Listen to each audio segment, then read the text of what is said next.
businesses need different types of diversity. That's the whole thing. Of course. So how could it be that every business sets the same quota or same target based on race or gender, when in fact every business should say, we need this type of diversity, people who have experience in the humanities or math. They do. And they already do by focusing on return on equity instead of focusing on actual D, capital D diversity. They go hand in hand. They go hand in hand because that CEO, if they can't hit their equity goals, right, their ROE goals, they're getting fired.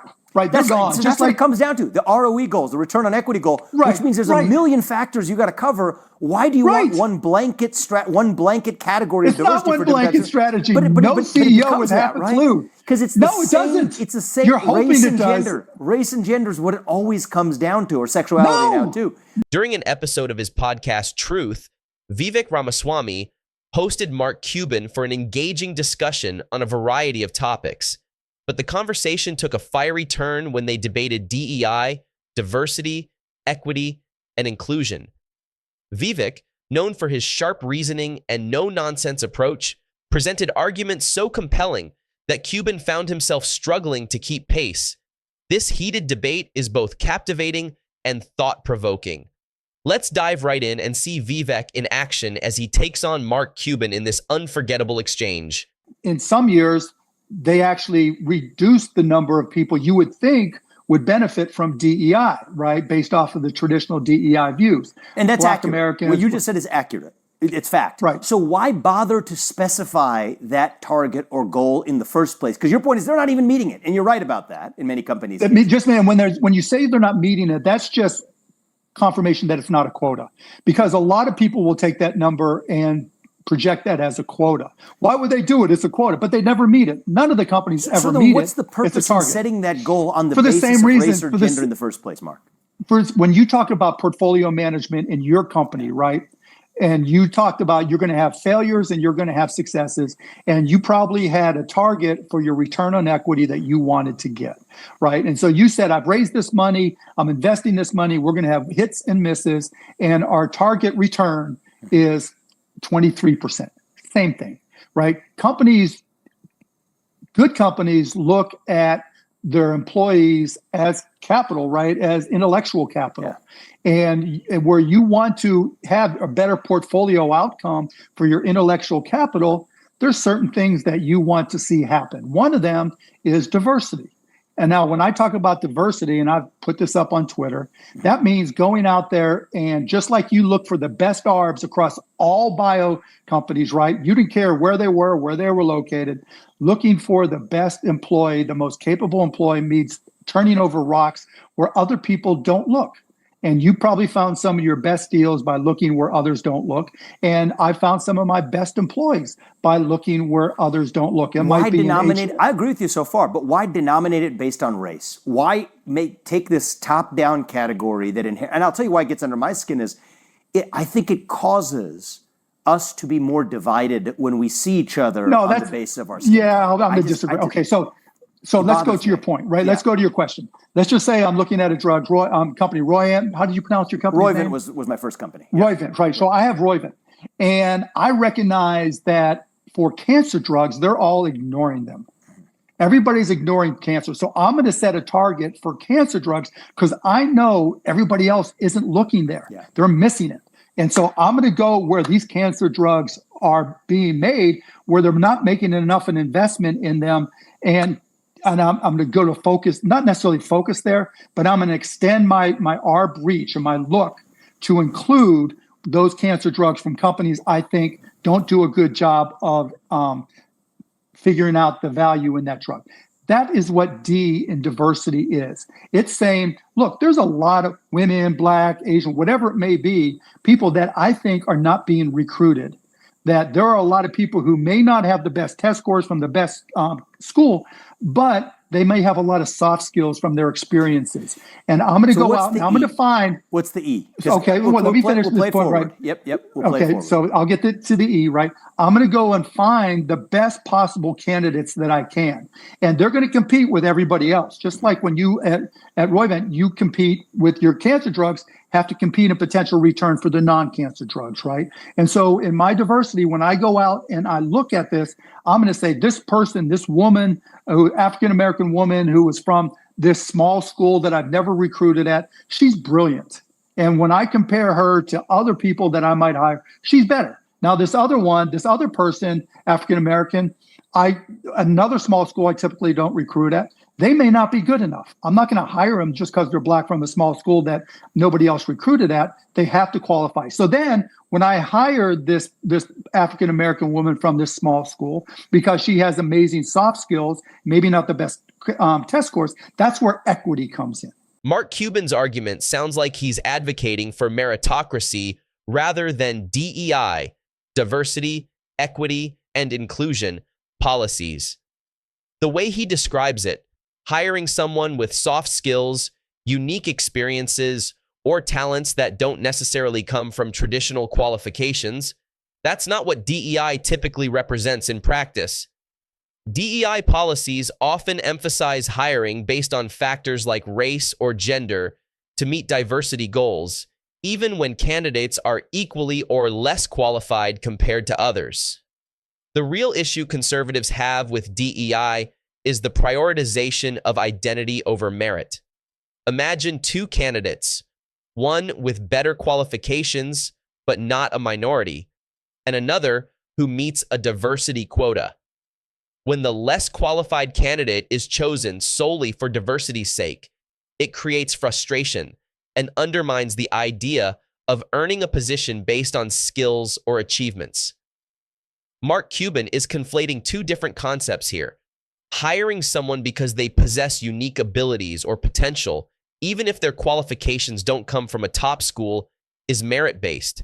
It's about finding talent in unexpected places, something everyone can agree is valuable. But this isn't DEI. DEI focuses on identity traits people can't control, like race or gender, and using those as deciding factors. That's the fundamental disconnect in Mark's argument. For example, take the controversy around corporate diversity goals. In 2020, companies like Google and Facebook set ambitious targets to increase minority representation. While well-intentioned, critics argued this sometimes led to overlooking more qualified candidates, creating resentment and skepticism about the fairness of these policies. Meritocracy, hiring based on talent, avoids this issue entirely. Mark Cuban has been consistently defending DEI in this confused way for a long time. Every time he speaks on the subject, he inadvertently ends up making a strong case for merit-based hiring instead. It's almost ironic. Maybe that's why he supported Kamala Harris. There seems to be a shared tendency to blur concepts, but I digress. Let me know in the comments. Do you think Mark Cuban is genuinely confused about the difference between meritocracy and DEI, or is this intentional? Right. Equity means putting people in a position to succeed, giving them the tools that they need. So she might have soft skills I invested in this company called Scoutable, right? Scoutable.com. And all they do is they have people play these games. And when you play the game, and thousands and thousands and thousands of people have played the game, it helps you it does, based off the results in the past you take, they'll compare them to other successful people in other vertical areas, right? Programming, bio, and they'll look for similarities. They'll do statistical analysis and they'll say, look, this person who we found in the middle of nowhere doesn't have a computer science degree, but the soft skills that they have matches up perfectly to our best programmers. Okay. So we're going to take a chance on that person. And the E in equity says, we're going to give them extra computer training because we know based off of the data that we're using, they're very capable in ways other people aren't going to find the diversity. And we're going to give them the tools to put them in a position to succeed. Whether or not they will succeed is up to the ability of us to train that person and up to their ability to live up to what we expect of them. If they don't, they'll get a chance or two like every other employee. They'll get, a report from HR saying, here's what you got to do if you're not doing well. And you still have to compete and you still have to do well. Mark Cuban's point about identifying hidden talent and equipping individuals with the tools to succeed makes sense on its own. Nobody disputes the value of investing in someone based on their skills, potential, or unique experiences. The problem arises when DEI policies focus on traits like race or gender rather than actual merit or capabilities. Here's the disconnect. What Mark describes, finding someone with untapped potential, offering them training, and helping them succeed, is merit-based. It's about skills and effort. However, the way many DEI policies are applied in broader contexts goes beyond that. They often prioritize racial or gender diversity as ends in themselves, even when those traits have no direct relevance to job performance. For example, affirmative action in universities often considers race as a key factor in admissions, sometimes admitting students with lower academic qualifications over others with stronger credentials. The intent may be good, creating more opportunities for underrepresented groups, but it can lead to unfair outcomes for equally or more qualified candidates. Mark Cuban might apply DEI in a way that aligns with meritocracy in his companies, but that's not how these policies are typically practiced on a large scale. Ultimately, nobody is arguing against seeking diverse perspectives, skills, or experiences. Diversity in thought and background can enrich workplaces. But when traits like race or gender become deciding factors, it undermines fairness and meritocracy. So here's my own just view on, getting to the best answers on anything, right? You got to try on the other side like a set of clothes, find the best argument for the other side like a set of clothes, and if it fits, you keep it, and if it doesn't, you put it back on the rack. You iterate. Yeah, you iterate. So right. Always iterate. I appreciate a lot of, what you laid out. I think it's an interesting perspective. I'm doing my best to try it on. I'll tell you why for me it feels like it doesn't fit. Okay? Sure. Is when I look at the results. Now here's where you can measure the results. I'll actually give you a couple examples. So give you a couple examples in response.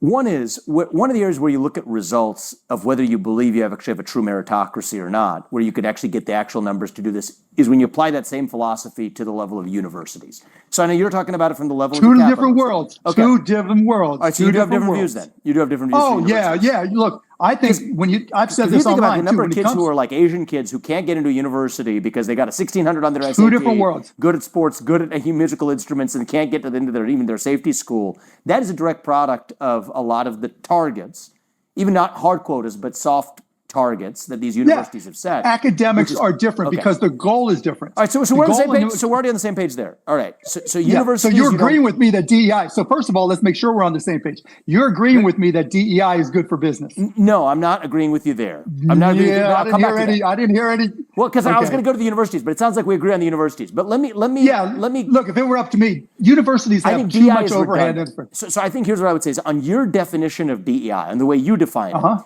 which I believe is quite different and far more sympathetic, to me at least, than the accounts that you might hear from other proponents of capital D, capital E, capital I. But on your telling of it, my pushback would not be that I disagree with a lot of what you said, but that it then makes DEI redundant. Okay, because if you're running a business, well, let's just go back to that sole metric that you evaluated in the first place, which is maximizing your return on equity. If that's your actual metric that matters, there are a million different targets that need to roll up into that. Of course. And they're not mutually exclusive. And of course, and it's different for different companies, right? So my view is it's got to fall out of the mission. It's got to be mission driven by the company. So every company. Of course it is. Yeah. So of course it is. If I may, right? So and when you go ahead. Yeah. Just to make sure we get the view on the table, because it's not the classical disagreement. It's just a slightly different type of disagreement. So let's say your company has a mission. Okay. I'll give you a good example, actually. This will be very personal to me. Let's say your mission is that you're a steakhouse, okay, and you want to serve your steakhouse chain, and you want to serve good, high-quality steak to your customers. Like any business, you're going to need different types of diversity to make your business successful. There are certain types of diversity you want, certain types of diversity you don't want. The kinds of diversity you might want people who are good wait staff, you might want people who are good at the cash register, you might have good managers, a good chef, okay. Even the kind of diversity you want, I would add a lot of diversity to the ranks of a steakhouse. I'll tell you why. Because I'm a vegetarian. I'm a vegetarian on principle. It's a part of my religious upbringing, but I'm pescatarian. I'm pescatarian. Right. So I don't believe in killing animals for culinary pleasure. It just happens to be a family belief of mine, and that I've raised in and that I raise my kids in as well. I respect the right of the steakhouse to go pursue its own mission. I don't think the government should be stopping them from doing it. But even though I would add diversity to the ranks of the steakhouse, I don't think that that would necessarily make them better because it doesn't align with their mission. So every business has to ask itself what kind of diversity. Wait. So you're saying because you're vegetarian, how would they add you to the? How would you want? I would add diversity. So my point is, I would add diversity where? Intellectual diversity of thought to a steakhouse, right? But I wouldn't be a good employee because I'm not aligned with the mission. Come on, Vivek. Come on, Vivek. No, come on. The point I'm making is diversity. This. Different types of businesses need different types of diversity. That's the whole thing. Of course. So how could it be that every business sets the same quota or same target based on race or gender, when in fact every business should say, we need this type of diversity, people who have experience in the humanities or math. They do. And they already do by focusing on return on equity instead of focusing on actual D, capital D diversity. They go hand in hand. They go hand in hand because that CEO, if they can't hit their equity goals, right, their ROE goals, they're getting fired. Right, they're gone. So that's what it comes down to, the ROE goals, the return on equity goal, which means there's a million factors you got to cover. Why do you want one blanket category of diversity? It's not one blanket strategy. But no CEO would have a clue. Because it's the same. It's the same. You're hoping race it and does. gender. Race and gender is what it always comes down to, or sexuality now too. Vivek's argument about aligning diversity with the purpose of a company or organization hits the nail on the head. Before we even start discussing diversity, whether it's diversity of thought, experience, or skills, we have to first ask, what is the mission? What's the core purpose of the company, university, or institution? Without understanding that, every decision about hiring or policies is aimless. Take the steakhouse example Vivek gave. If the purpose is to offer a traditional steakhouse experience, then the diversity that matters is finding people with the skills, ideas, and expertise to deliver on that mission. Maybe that's exceptional chefs, waitstaff with great customer service skills, or managers with a strong understanding of hospitality. It's not about skin color or gender. It's about aligning the right people to fulfill the purpose. Contrast this with progressives' approach. They often lead with skin color or other external traits, completely ignoring the company's core mission. A great example of the flawed progressive mindset is how 80% of corporate hires in 2022 were reportedly Black women, according to a study. While this sounds like progress, it raises the question, was this based on skills, or was it just to check a diversity box? When decisions are made with good intentions but no alignment with reality or goals, the outcomes often backfire. Progressives frequently focus on how policies feel rather than whether they work. That's why their policies may have sympathetic intentions but produce harmful, unintended consequences. This ties into the recent election. One candidate, Donald Trump, earned his nomination by following the delegate process and winning support. In contrast, Kamala Harris essentially skipped that process. She was handed the ticket. That's the difference between earning something through merit and being handed an opportunity. The experience of earning something teaches valuable lessons, while being handed something doesn't build the same sense of ownership or competence. Mark Cuban's emotional, sympathetic approach to DEI aligns more with progressive ideology. Great intentions, but little grounding in reality. Vivek, on the other hand, brings the conversation back to logic and purpose. What do you think? Was Cuban way off in his take, or do you agree with his perspective? Let me know your thoughts in the comments below. Don't forget to like and subscribe for more.